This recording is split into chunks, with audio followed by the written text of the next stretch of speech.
બોલ જય હિન્દ જય ભારત ભાઈ સાપ જોવો છે ને સાપ પકડીએ તો શું થાય હા કઈડી જાય ને આમ બધા સાપ કરડે તો બધા સાપે આપણે મરી જઈએ હા બધા સાપ કરડે તો આપણે મરીએ હું બતાવું તમને સાપ દેખાય છે ભાઈ આમાં સાપ દેખાય છે देखो भाई ये यानी नीचे की सपाटी देखो नीचे देखाय છે તમને તો નીચે ને ધોળા ધોળા પટ્ટા છે દેખાય છે નીચે અને આ એનું મોઢું છે દેખાય છે આ જો મોઢું એનું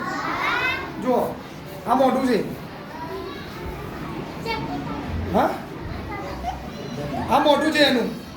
હવે ભાઈ આ સાપ છે ને ઝેરી હોતો નથી પણ આને મારવાની જરૂર નથી હવે આપણે એને પકડો ભૂતળીમાંથી હવે આપણે એને છોડી જઈશું જંગલમાં ક્યાં છોડી જઈશું જંગલમાં ખેતરમાં છોડી દઈશું એટલે એ જતો રહેશે આપણને બધા સાપ કરડતા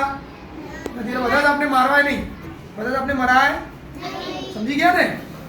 આપણે પગ મૂકીએ ને તો જ કરડે ભાઈ બધા સાપ આપણે કરડે પેલો જે ફૂંક મારે ને ફેણ ચડાવે वो સાપ ઝેરી કહેવાય એટલે એને કદી એના જોડે જવું સાપના જોડે ક્યારે જવાય નહીં એના જોડે મસ્તી કરાય નહીં બરાબર એને મારીએ ના નખાય જે પકડતો હોય પકડીને પછી એને ભાઈ ખેતરમાં છોડી દેશે આપણે આ પકડ્યો મુતરડીમાંથી હવે એને આપણે છોડી દઈશું જતો રહેશે ઓકે